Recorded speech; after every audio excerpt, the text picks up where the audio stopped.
Olá, eu quero passar para você hoje algo que Deus me passou muito forte. Eu ministrei ali em Bom Jesus e até hoje não sai do meu coração. Não deixa de ouvir, não. Fica aí comigo. Vou falar só 3 versículos rapidinho para você. Em Gênesis 42, o versículo é o 24. E retirou-se deles e chorou. Vamos mais um? Rapidinho, eu li Gênesis 42 e o 24. Agora, Gênesis 43, a parte B do versículo 30. Na verdade, a parte C. E entrou na câmara e ali chorou. Mais um para você. Em Gênesis capítulo 45 e o versículo é o 2. E levantou a sua voz com choro, de maneira que os egípcios o ouviam. A história aqui é de José, tá? Nós falamos de choro e o Senhor me arremeteu a um lugar que ali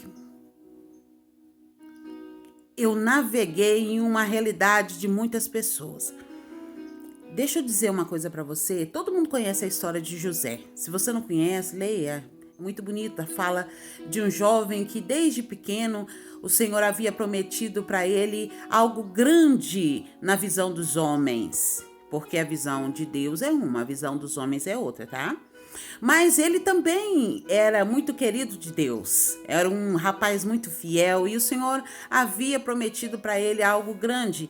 E quando ele falava sobre essas promessas para os seus irmãos e sua família, havia ali um sentimento de inveja, de raiva, mesmo porque ele também era o querido do pai, era o filho da mulher amada e de Jacó, enfim. Não vamos entrar nesse detalhe. O detalhe que eu quero falar com você é sobre o choro de José. Todo mundo sabe o percurso que José teve que fazer para chegar até onde Deus queria entregar para ele o que havia prometido. Eu tenho um hino que fala assim que se José soubesse o caminho que ele ia percorrer, talvez ele não teria aceitado, né? Às vezes a gente ouve tanta promessa, mas a gente não conhece os caminhos. O Senhor, ele mostra só o final. Porque, na verdade, não é José não tinha aceitado, não é bem assim, mas ele talvez iria renunciar, né? Falar, Senhor, tira de mim, não quero, porque o caminho é muito duro para mim chegar até onde o Senhor quer. Mas o Senhor, ele não mostra os meios, ele mostra só o final, porque talvez se ele mostrar o meio para mim e para você, a gente vai falar assim, nossa, mas eu vou ter que passar por tudo isso, eu não vou querer não. É muito difícil. Mas o Senhor, ele sempre sabe o que faz e como ele fez na vida de José e fez na vida e faz até hoje na vida de muitas pessoas, como ele vem fazendo na minha, e acredito que também na sua, por isso eu digo a você que não desista.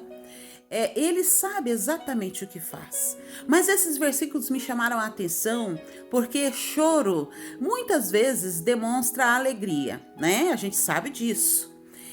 Mas também o normal do choro é demonstrar tristeza.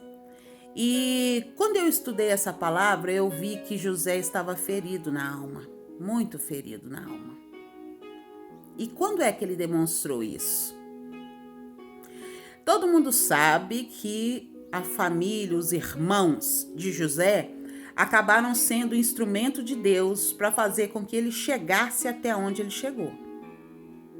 Ele precisava chegar no Egito de alguma forma e Deus usou a própria inveja dos irmãos para fazer com que ele fosse vendido como escravo e tal. Lê a história, é linda se você não conhece. Mas mesmo sabendo que aquilo tudo era necessário, José ainda sofreu. Porque não é fácil, não é verdade?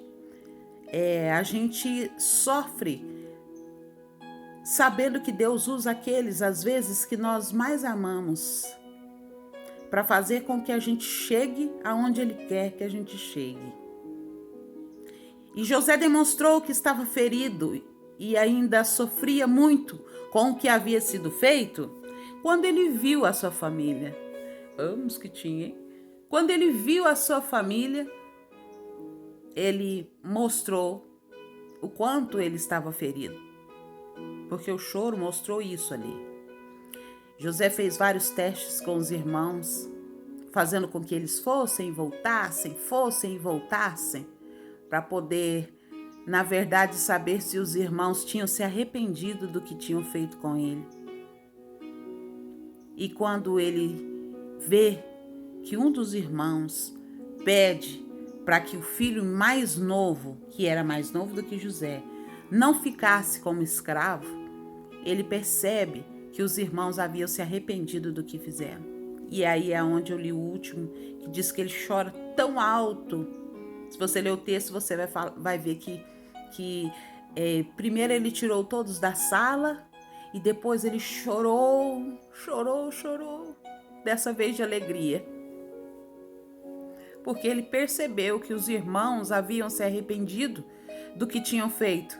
Mas ele mesmo fala assim: meus irmãos, não fiquem tristes, porque foi necessário que Deus assim fizesse, usasse vocês. Lá no capítulo 45, ele fala isso. E ali ele se reconcilia com a família, ele é curado da alma. Porque não adianta a pessoa conseguir tudo o que ela quer materialmente, mas não ser curado da alma. O mais importante é ter paz na alma. E o mesmo Deus que curou a ferida de José, que ele tinha, também pode curar a minha e a sua. Ele quer fazer isso. Deixa Deus curar.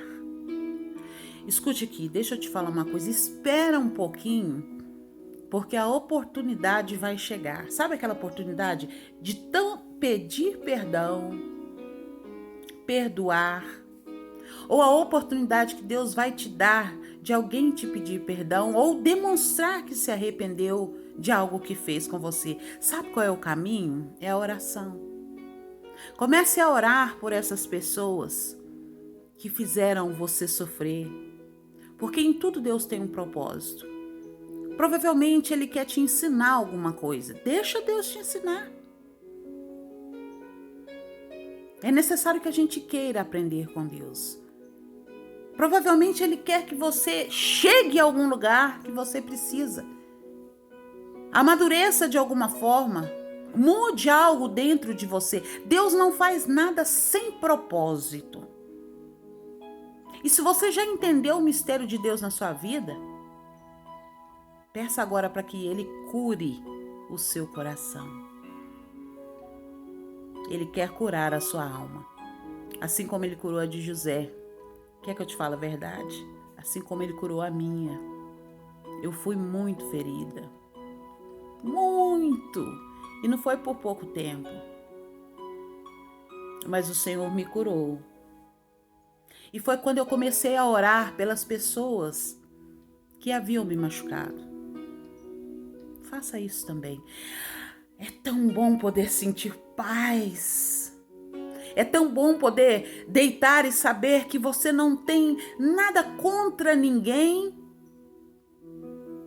E que pelo menos pelo que você sabe, ninguém tem nada contra você. É tão bom ter essa paz. Nada paga. Deixa Jesus fazer. Deixa Ele te curar. Abre espaço para isso, porque Ele quer fazer. Deus te abençoe muito, viu? Que essa palavra fale muito ao seu coração.